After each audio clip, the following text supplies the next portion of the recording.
முருகாசரணம். 2026ஆம் ஆண்டின் முதல் சந்திர கிரகணம்.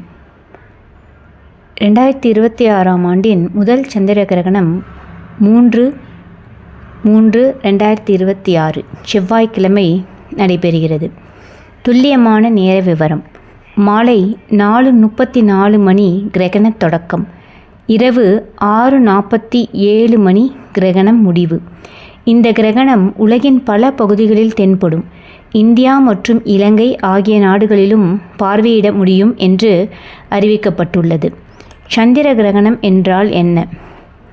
சூரியன், பூமி, சந்திரன் ஒரே நேர்கோட்டில் வரும்போது பூமியின் நிழல் சந்திரனை மறைக்கும். அப்போது சந்திரன் மங்கலான நிறத்தில் தோன்றும். இதுவே சந்திர கிரகணம். சூரிய கிரகணம் அமாவாசை நாளில், சந்திர கிரகணம் பௌர்ணமி நாளில் என்பது வேத மரபின் அடிப்படை விளக்கம். கிரகணத்துக்கு முன் செய்ய வேண்டியவர்களை பற்றி பார்ப்போம். கிரகணம் மாலை 4:34 மணிக்கு தொடங்குகின்றதால் அதற்கு அரை மணி நேரத்துக்கு முன்பாகவே குளித்து சுத்தமாகி தயாராகி விட வேண்டும். அதன்பின் மனதை ஒருமுகப்படுத்தி இறைவனை நினைத்து பிரார்த்தனை செய்யலாம். அனைவரும் நலமாக இருக்க வேண்டும் என்ற எண்ணமே மிக சிறந்த ஜபம். ஒரு நோட்டில் தொடர்ந்து ஜெய் ஸ்ரீராம் அல்லது ராம ராம அல்லது ஸ்ரீராம ஜெயம் என்று எழுதி கொண்டே இருக்கலாம். அனுமன் இருக்குமிடத்தில் நவகிரகங்களின் தீய விளைவுகள் அண்டாது என்பது ஐதீகம். ராமநாமம் ஒலிக்குமிடத்தில் அனுமன் இருப்பார் என்பதும் பக்தர்கள் நம்பிக்கை. கிரகணத்தின் போது தவிர்க்க வேண்டியவை: உணவு அருந்துதல் மற்றும் நீர் குடித்தல் தவிர்க்க வேண்டும். தேவையற்ற பயணம் செல்ல வேண்டாம். வெளியே சுற்றித் திரிவதை தவிர்க்க வேண்டும். கிரகண நேரத்தில் குடிநீர் பயன்படுத்த வேண்டாம். நேரடியாக கிரகணத்தை நீண்ட நேரம் பார்க்க வேண்டாம். சமைத்த உணவுகளை தர்பைப்புல் வைத்து மூடி வைக்க வேண்டும். கர்ப்பிணிகள் வெளியில் வராமல் இருப்பது நல்லது என மரபு கூறுகிறது. கிரகணத்துக்கு 1 மணி நேரத்துக்கு முன்பு அல்லது பின் உணவு அருந்த வேண்டும். பல கோவில்களில் கிரகண நேரத்தில் நடை மூடப்பட்டிருக்கும். கிரகணத்தின் போது செய்ய வேண்டியவை: மந்திர சாஸ்திரம் கூறுவது சாதாரண நேர ஜபம் 1 மடங்கு பலன். அந்தி சாயும் நேரம் 10 மடங்கு. பிரம்ம முகூர்த்தம் 100 மடங்கு. அமாவாசை பௌர்ணமி 1000 மடங்கு. கிரகண நேரம் 1,00,000 மடங்கு பலன்.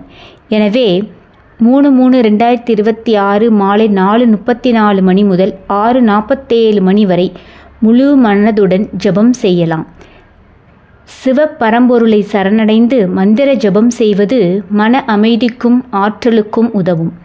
கடன் பிரச்சனை தீர தாந்திரீக பரிகாரம்: தீராத கடன் தொல்லையில் இருப்பவர்கள் ஒரு காகிதத்தில் பணம் கொடுக்க வேண்டியவர்களின் பெயர்களை வரிசையாக எழுதுங்கள்.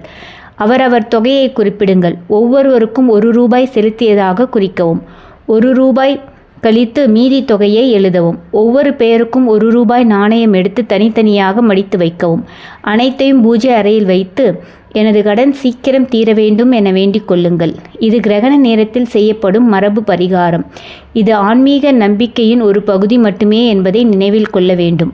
கிரகணத்துக்கு பின் செய்ய வேண்டியவை: கிரகணம் முடிந்த பின் கடலில் அல்லது வீட்டில் கல்லுப்பு சேர்த்த நீரில் குளிக்கலாம்.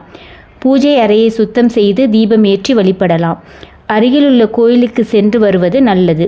அனுமன் கோயிலுக்கு சென்று ஸ்ரீராம ஜெயம் வைத்து பிரார்த்தனை செய்வது சிறப்பாக கருதப்படுகிறது. தர்பைப்புல்: கிரகண நேரத்தில் உணவின் மேல், குடிநீரின் மேல் தர்பைப்புல் வைப்பது தீய அதிர்வலைகளை தடுக்கும் என மரபு நம்பிக்கை கூறுகிறது. ஒரு சிறிய பாத்திரத்தில் நீர் வைத்து தர்பைப்புல் போட்டு வைத்து கிரகணம் முடிந்த பின் வேப்பமரம் அல்லது பால் சுரக்கும் செடிகளுக்கு ஊற்றலாம். இதனால் கர்ம விளைவுகள் குறையும் என நம்பப்படுகிறது. ஆன்மீக பார்வை: கிரகணம் என்பது பயப்பட வேண்டிய நிகழ்வல்ல. அது நம் மனதை தூயப்படுத்திக் கொள்ள ஒரு வாய்ப்பு. சந்திரன் மங்குவது போல நம் அகந்தையும் மங்கட்டும். பின்னர் வெளிச்சமாகும் சந்திரனைப் போல நம் உள்ளமும் தெளிவடையட்டும். இதுபோன்று மேலும் கருத்துக்களை, தெய்வீக வரலாறுகளை அறிய சேனலை சப்ஸ்கிரைப் செய்து கொள்ளுங்கள். நன்றி.